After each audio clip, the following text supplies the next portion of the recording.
Good morning, students. Today we'll discuss the topic business level strategies. The learning objectives of today's discussion will include to observe how industry structure and positioning of the firm in the industry help to determine the competitive advantage and how to achieve cost leadership or differentiation and the focus generic business strategies. We'll also discuss the various conditions under which each of these strategies can be used and what are the various benefits and risks associated with each of these strategies. So before moving ahead, we need to understand what is a business strategy. So business strategy is a kind of approach used by any business house to fight with its competitors in order to gain the competitive advantage. So, to define it, we can say that it is the course of action adopted by an organization for each of its businesses separately to serve identified customer groups and provide value to the customer by satisfaction of their needs. So I'll explain it with the help of an example of a company that is called Tata. So Tata is a company. It is a highly diversified company having a portfolio of different businesses. It has a Tata Steel. It has Tata Automobiles. It has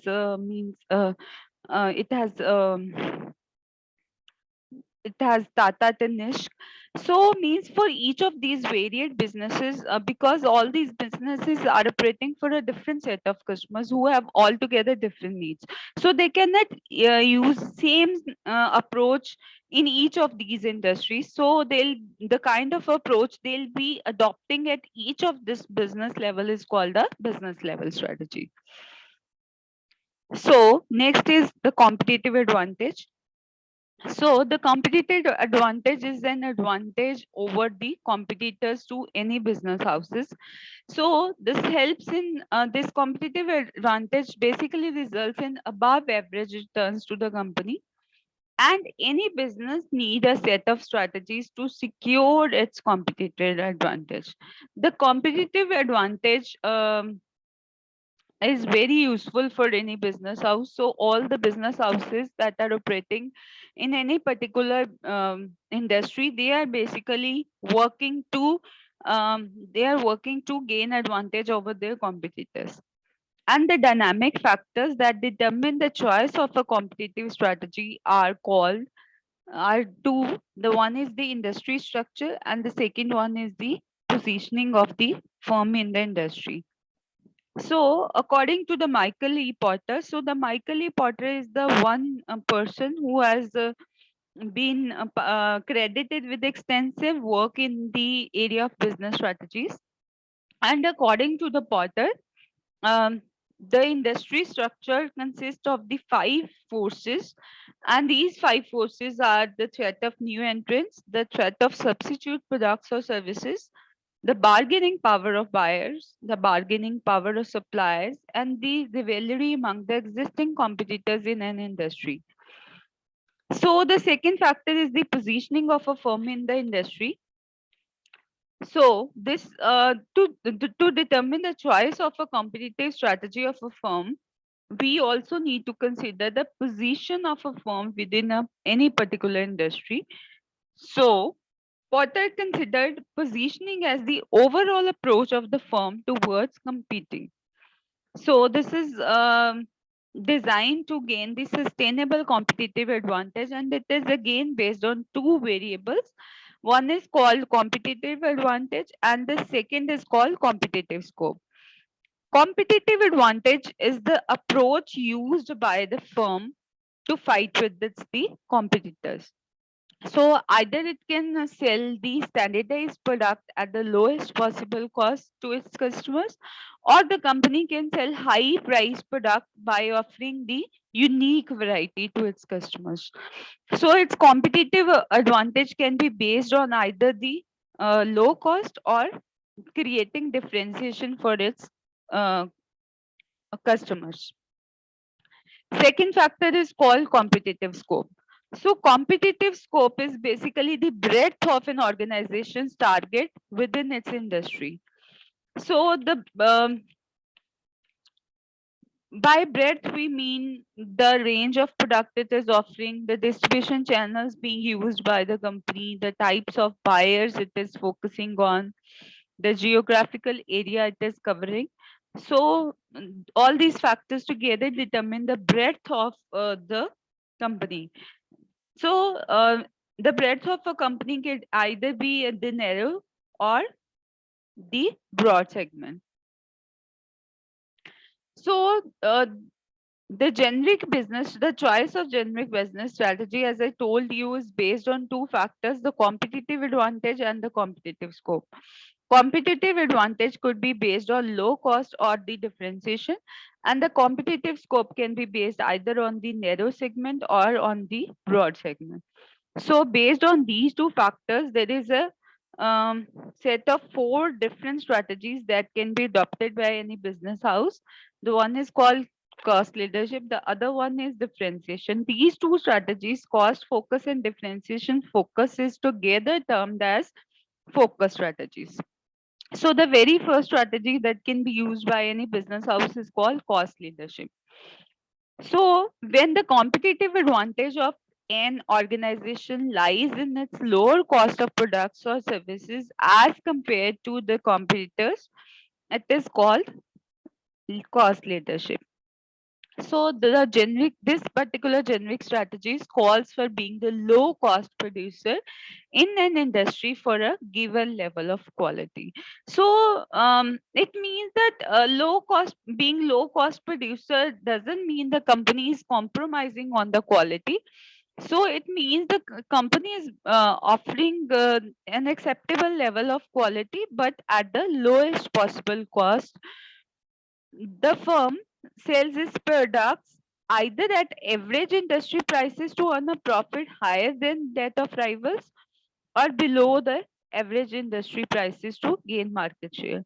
So the company that has adopted this cost leadership can use either of these two approaches, either to um, sell at the average industry prices or to sell below the average industry prices.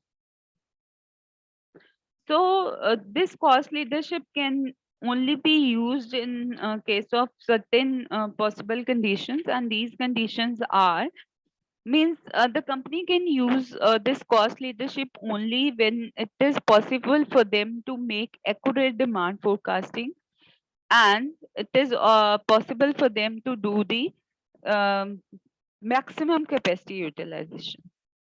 So economies of scales are there. So only then, because economies of scale will lead to the lower cost. So only then achieving cost leadership will be possible. Then high level of standardization is there. So the company that is offering differentiated product to its different customers, for them it's not possible to achieve the cost leadership. So only those companies that are offering standardized product to their customers can go for achieving the cost leadership. So the company that is focusing on achieving cost leadership are required to aim at the average customers. By average customer means the customer that doesn't have very high expectations from the product, so their needs are quite average. So cost leadership can be possible only if it is the company has adopted the cost saving technologies. And the last condition that is required for achieving cost leadership is withholding differentiation. So, means cost leadership is possible when the company can withhold the differentiation until and unless it becomes necessary.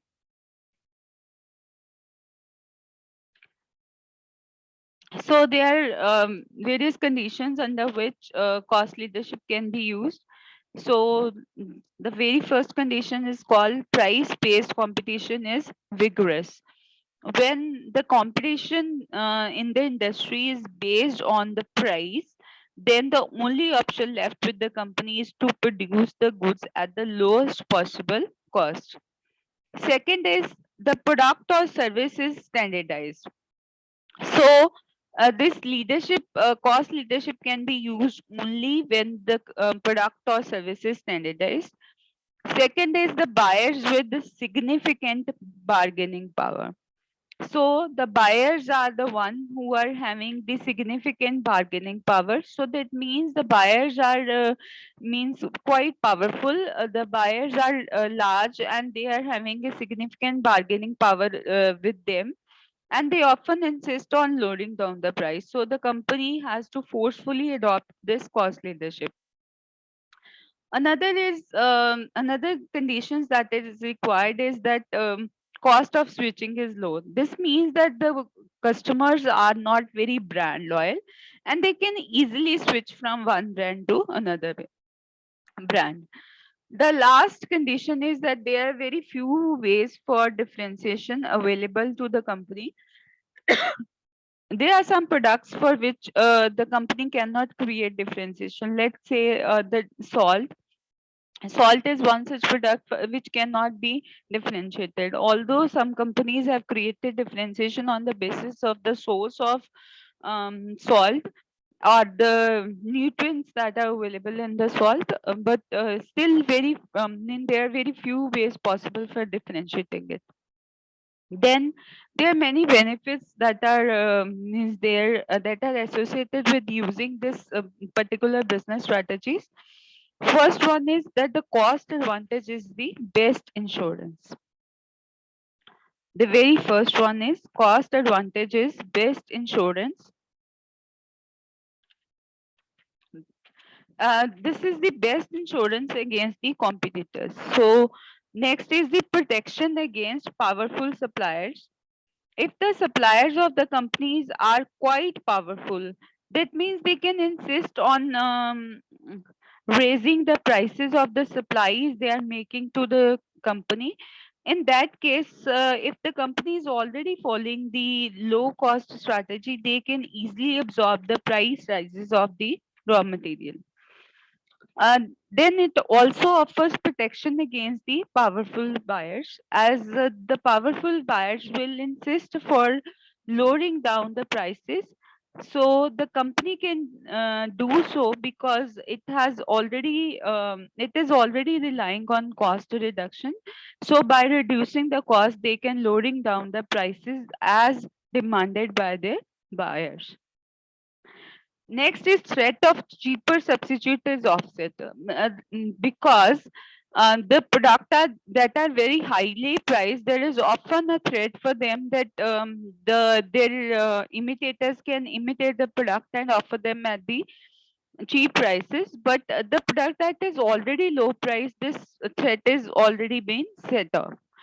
Then last one is effective entry barrier. The cost leadership acts as an effective entry barrier for the newer entrants into the industry, because the newer firms, they cannot attain this particular advantage, because it will be costly for them and to attain this particular advantage.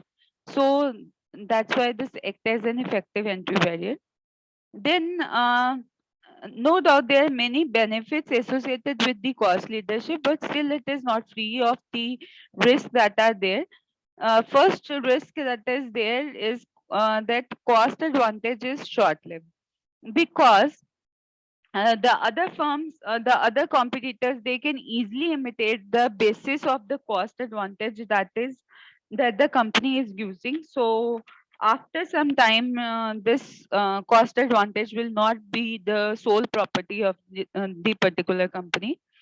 So second risk is that this is not a market friendly approach, because the company cannot lower down its cost beyond a certain point, and they had to go for the differentiation, because the company, if they are focusing on a low cost approach, they will not be investing into creating innovative products. So that's why this is not a market friendly approach. Then the third is that the scope for product may get reduced, because some of the competitors of the company, they may not thinking it best to remain in the industry, because the company is focusing on cutting down its costs, so they may leave the industry. So the scope for a particular product may get reduced by leaving off the industry by some of the competitors of the company. Then the last risk that is involved in is that the technological shifts are a great threat. The technology keeps on changing, and the technology that the company has used in to create the cost advantage may become obsolete over the time, and the newer companies. The other companies may adopt in the newer and sophisticated technologies to gain advantage in gaining the low cost. So, with the technological shift, this particular cost leadership benefit will not be available to the firm. And the next kind of strategy, the second type of business level strategies that can be adopted by a firm is called a differentiation. So, differentiation strategy is based on creating value for the customer that is unmatched by the competitors at the price at which this particular differentiator organization is offering to its customers. So, a differentiation strategy is basically a strategy that calls for the development of a product or service that offers unique attributes that are valued by customers and that customers perceive to be better than or different from the product of the competition. The example of a company that is using this differentiation strategy is Rolls Royce. So, differentiation can be achieved by or incorporating the unique features that offers utility to the customers. So means the any organization they can achieve the differentiation by offering a product that has some unique features that has values in the that has value in the eyes of the customers, and it matches exactly the taste and preferences of their buyers. So second is by incorporating those unique features that helps to lower down the cost, and then to incorporate the unique features that raise the performance of the product. So means by adding on some features that will improve the performance over the existing product, then incorporate unique features that increase the buyer satisfaction. So sometimes changing the packaging of a particular product can add on to the satisfaction. For example, because when the companies were using those glass bottles for storing the ketchup, it was very hard to use means ketchup. So then the companies introduced those squeezy bottles that had made it very easy for users to use the even the last few drops of the ketchup from the bottle. So means even means the minor modifications in the product can add on to the satisfaction of the buyers. So, this differentiation can also be achieved by incorporating the unique features that promises the high quality to the consumers, like the Apple. So, there means the quality that is being offered by them is unmatchable. So, any new innovative feature that is coming from their house, the customers are sure of means having quality in those features. Then, differentiation can also be achieved by enabling the customer to claim distinctiveness from others. So means when whatever we are offering is something that consumers can claim is different from our competitors, then the company can go for achieving differentiation. So differentiation can be achieved in some possible conditions only. The first one is large market is available. So means differentiation is a costly affair.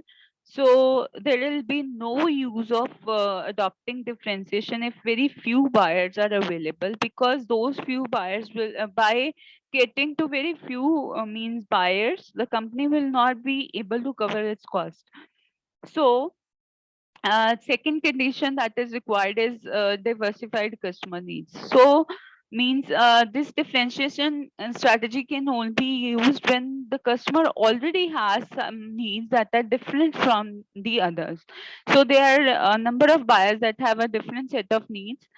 then differentiation strategy will be used only when it is possible to charge premium price. As I already told you that achieving differentiation is a costly affair. It was a high level of cost, because to create something we need to spend huge funds on that. So it will be useful only when the company will be able to charge the high prices for offering differentiated product to its customers. So another condition that is required is brand loyal customers. So differentiation can be used only when the company has a set of brand loyal customers who are willing to buy the innovative product from the companies and who are willing to pay the high prices for those unique differentiated products. So the last condition that is required is the scope for increasing sale of the product or service. So differentiation, the company that is using is something that has the scope for increasing the sale of the product or service. So the various benefits that are associated with differentiation is that first one is that it lessens the rivalry, because the organization that distinguishes themselves successfully on the basis of differentiation, so their customers are brand loyal, and the brand loyal customers, they act as a safeguard against the competition. So because the brand loyal customers are generally very they are not the price sensitive customers, they are willing to pay high prices for their product. So it also offers protection against powerful suppliers. As I told you that powerful suppliers will always insist for raising the prices for supplies they are making to the company. So this way the company, because it is already charging the high prices, and they can absorb the high prices charged by their suppliers. And it is also offers protection against powerful buyers, because powerful buyers, they will not usually negotiate price decrease because they have very fewer options available as for their unique needs, as the company is the one that is offering them unique product for their unique needs, so they will not insist for cutting down the prices of the product. So differentiation also acts as an entry barrier, for the reason that differentiation is a costly affair. So the company that are entering into the industry, they will not be able to spend huge funds on research and development, or for creating innovative products. So this act as a anti barrier, as it restricts the newer buyers from competing with the existing companies. So uh, threat of substitute product is also negligible, for the similar reason as it acts as the entry barrier for the newer firms, because this is a costly affair. So the substitute products may not be willing to invest in huge funds. Next is the risk associated with the differentiation. So in the growing markets, as is the case with the most industries in India, so products tend to become the commodities over a period of time. So the long-term perceived uniqueness that is basically the basis for differentiation is difficult to sustain. So means the companies cannot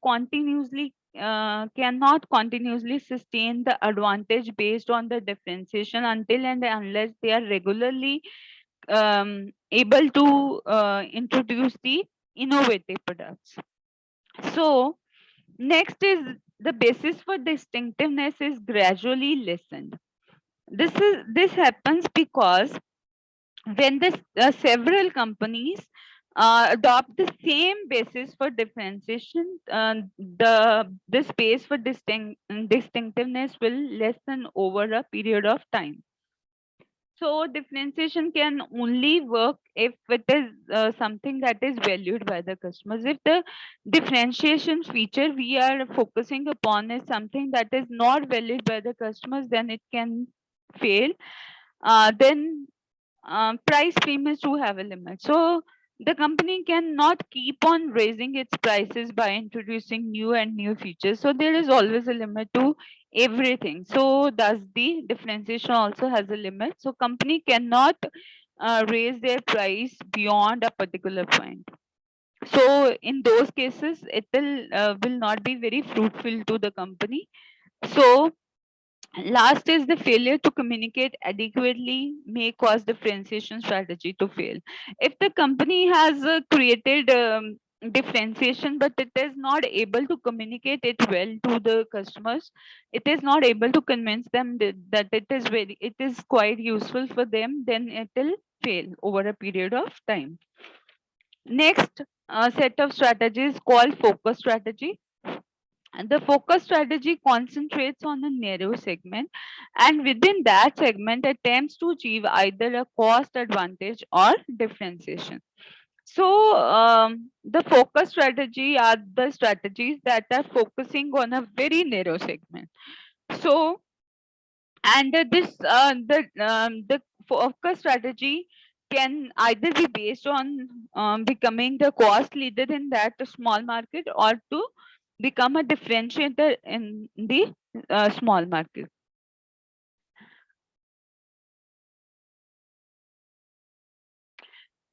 Then I'll give you an example of OA hotels, because they have carved out a niche in the budget hotels. So they have means they focused on the people that wanted to um, have the budget hotels, and so he did so by using the already existing hotels. So that is an example of focus strategy. How focus could be achieved by choosing these specific niches. So means specific niches could be found out by finding what the gaps that are not covered by the broad cost leaders or the differentiators. So this could be used when the companies can is able to create the superior skills for um, catering the unique needs of the niches. By creating superior efficiency for servicing the niche markets, this could be done.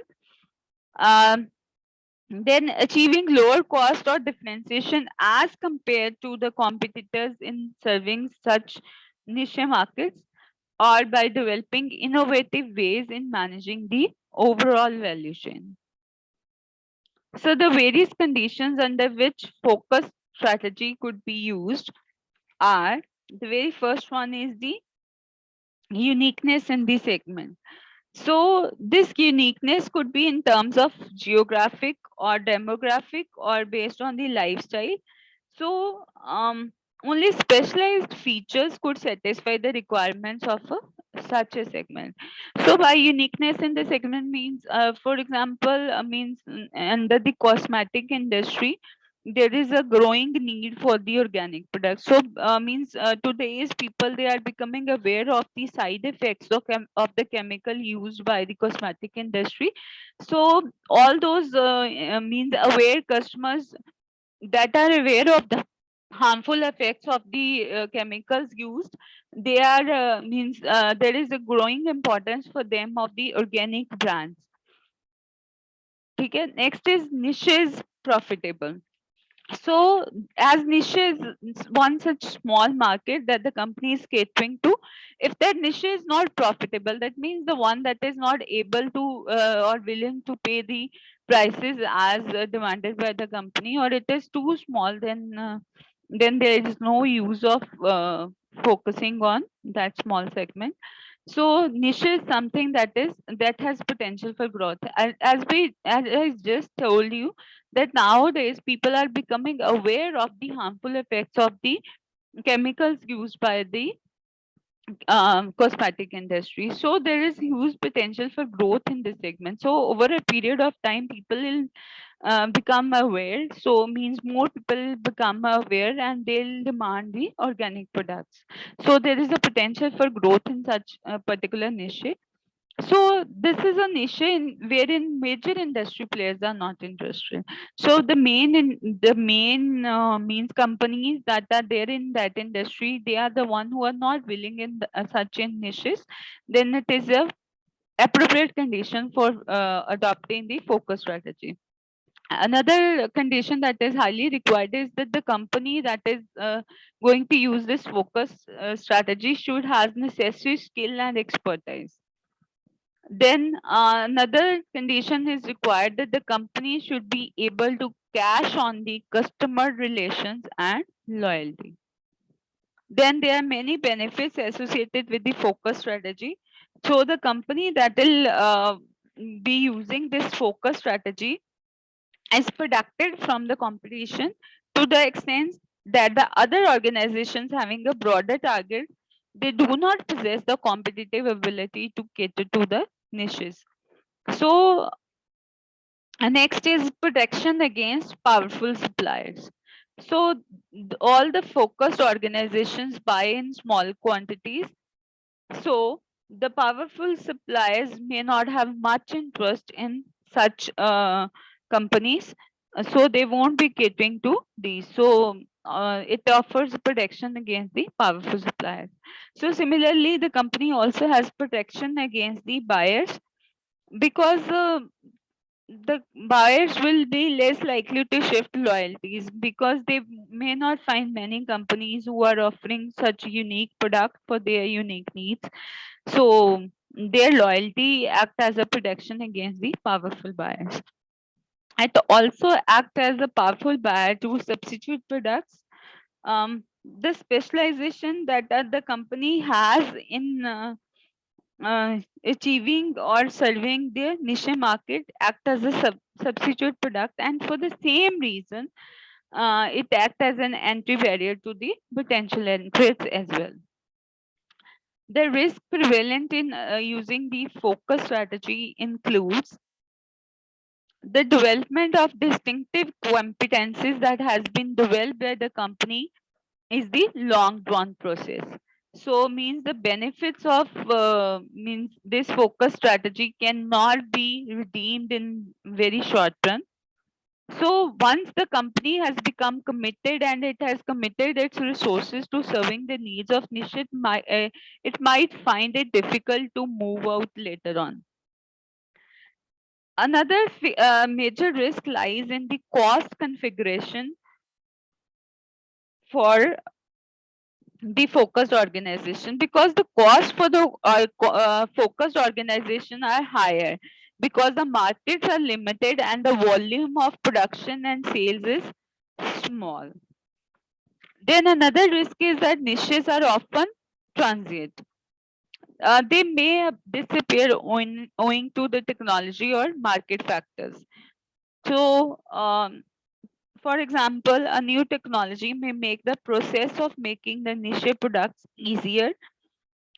So, and the last one is that it may become attractive enough for the bigger players. So there is always a kind of risk involved that the bigger players, they were not earlier attracted towards the niche, but once it will become attractive or the large enough, they may enter into the market and they'll give the tough competition to the niche. So thank you, students. Thank you, all of you. And